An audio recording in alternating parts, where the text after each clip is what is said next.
जब ये पता चला तो एक पल के लिए सब कुछ रुक सा दिमाग में वही सवाल घूमने लगा, क्या मेरी सारी मेहनत सेलेक्टेड और नॉट सेलेक्टेड। लेकिन समाज इन दो शब्दों को जहर बना देता है। नॉट सेलेक्टेड मतलब नालायक, समय बर्बाद कर रहा है, कुछ नहीं कर रहा। सरकारी नौकरी एक रास्ता है लेकिन पूरा रास्ता नहीं है। हेलो दोस्तों, आज का दिन बहुत अजीब है। किसी के लिए खुशी लेकर आया है और किसी के लिए बहुत भारी खामोशी। आज जैसे कि आपको पता है, राजस्थान 4th ग्रेड का रिजल्ट आया है, तो कहीं मिठाई बटी होंगी, कहीं पटाखे फूटे होंगे और कहीं भगवान को धन्यवाद कहा होगा। लेकिन आज लगभग 20 लाख घर ऐसे भी हैं जहां कोई आवाज़ नहीं है। आज बहुत सारे मोबाइल हाथ में हैं लेकिन किसी को कॉल करने का मन नहीं है। और आज बहुत सारे लोग घर में बैठे हैं लेकिन किसी से बात करने का मन नहीं हो रहा है। आज मैं किसी टॉपर की कहानी नहीं सुनाने आ रहा हूँ, आज मैं उन लोगों की कहानी बता रहा हूँ जिनके रिजल्ट में सिर्फ एक लाइन लिखी है, नॉट सेलेक्टेड। आज की ये वीडियो उन लाखों लोगों के नाम है जिनके रिजल्ट में नाम नहीं आए, जो आज टूटे नहीं लेकिन बहुत थक चुके हैं। और हाँ, मैं उन्हीं में से एक हूँ। याद रखना ये बात, मैं उन्हीं में से एक हूँ। मैं भी इस रिज़ल्ट में फेल हो गया हूँ, सिर्फ 0.5 नंबर से। जब ये पता चला तो एक पल के लिए सब कुछ रुक सा गया था। दिमाग में वही सवाल घूमने लगा, क्या मेरी सारी मेहनत बेकार चली गई? क्या मैं वाकई किसी काम का नहीं हूँ? शायद आप भी आज यही सोच रहे होंगे, जो भी लोग फेल हुए हों।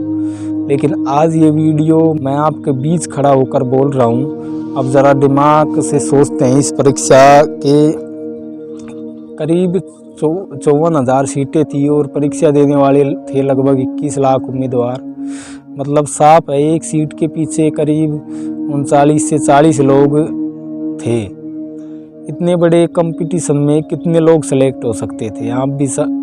आप भी सोच सकते हैं कि सरकार सभी को नौकरी नहीं दे सकती, बाकी लोग क्या बेकार हो गए? नहीं ना। ये एग्ज़ाम आपकी काबिलियत नहीं, सिर्फ आपकी रैंक तय कर सकता है।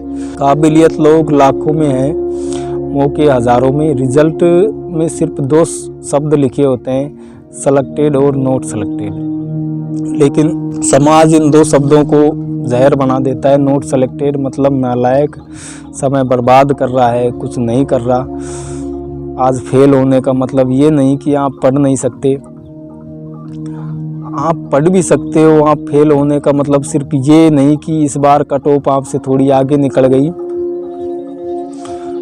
और एक बात हमेशा याद रखना दोस्तों, कट ऑफ हर साल बदलती रहती है लेकिन इंसान की कीमत कभी फिक्स नहीं हो सकती। ये बात मैंने भी समाज में रहकर देखी है। फेल होने का दर्द रिजल्ट से ज़्यादा घर में लगता है। आपके मम्मी पापा सोच रहे होंगे, माँ पूछ रही होगी, लेकिन उनकी आंखों में बहुत कुछ है पूछने को, लेकिन आपको बता नहीं पा रही होगी। बाप भी नहीं बोल रहा होगा, लेकिन बोलने को बहुत कुछ है लेकिन नहीं बता पा रहा होंगे। और घर में एक सवाल बिना बोले घूमता रहता है, अब आगे क्या होगा?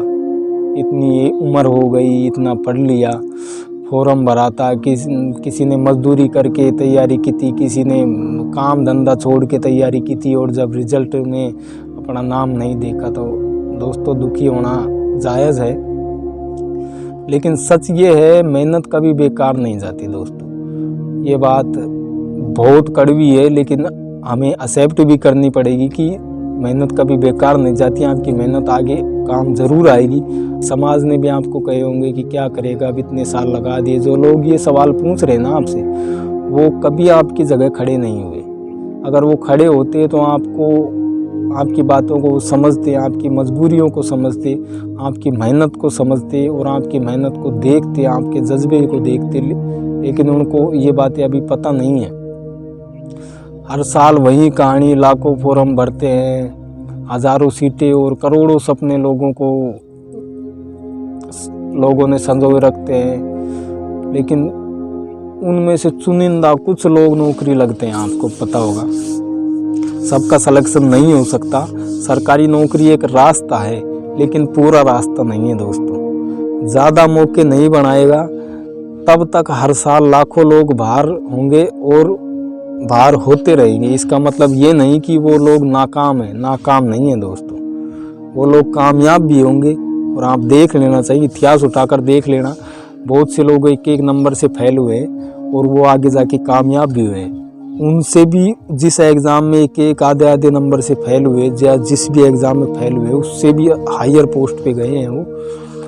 आपको अगर आप सोच रहे हैं कि मैं अब सरकारी नौकरी की तैयारी नहीं कर सकता, तो आप प्राइवेट सेक्टर में भी जा सकते हैं, अपनी कुछ स्किल सीख कर अपना कुछ बिजनेस भी कर सकते हैं। और अगर आपका मन कर रहा है कि मेरा हो जाएगा, तो आप सरकारी नौकरी की और आगे भी तैयारी कर सकते हैं। खुद को थोड़ा वक्त देना पड़ेगा, 2-3 दिन दुखी रहना गलत नहीं है। मैं भी दुखी रहूँगा, 2-3 दिन रोना आएगा, लेकिन खुद को ये मत कहना कुछ नहीं कर सकता। कर सकते हैं, हम बहुत ज़्यादा करेंगे। ऑप्शन हमेशा होते हैं दूसरे एग्ज़ाम के, स्किल सीखने के, प्राइवेट जॉब के, टेम्परेरी काम कर सकते हैं, रास्ता बदल सकता है, लेकिन रुकना नहीं चाहिए इंसान को। अगर आज आप टूटे हुए महसूस कर रहे हैं ना, तो हमेशा टूटे हुए महसूस करोगे। तो याद रखना, आप अकेले नहीं हो, हम लाखों हैं, हम 20 लाख से ज़्यादा हैं। एक ही दर्द है सभी के अंदर, तो वो कमज़ोरी नहीं, हकीकत बन जाती है। खुद को छोटा मत समझना दोस्तों। आज हम 20 लाख हैं, ऐसे ही देश में कितने करोड़ होंगे जो हर साल फेल होते हैं। और हम कमज़ोर भी नहीं हैं दोस्तों। आज लिस्ट में नाम नहीं आया, कोई बात नहीं, लेकिन हौसले तो ज़िंदा हैं हमारे। आज रिज़ल्ट हमारे खिलाफ है, लेकिन ज़िंदगी तो अभी हमारी बाकी है, हमारे साथ है ना। अगर आप भी फेल हुए हो तो याद रखना दोस्तों, आप अकेले नहीं हो, मैं भी फेल हूँ और मैं हार नहीं मान रहा। मेन बात ये ना, मैं हार नहीं मान रहा। आज नहीं तो कल यहीं होगा और यहीं आपके सामने वीडियो बनाऊंगा और जगह ज़रूर बनाएंगे। ये सिर्फ एक रिज़ल्ट था, ज़िंदगी का फैसला नहीं था मेरी का। अगर आप भी इस रिज़ल्ट में फेल हुए हो तो कमेंट करके एक बार मेरे को ज़रूर बता देना दोस्तों। तो धन्यवाद दोस्तों, इसी के साथ मैं आपसे विदा लेता हूँ। Thank you.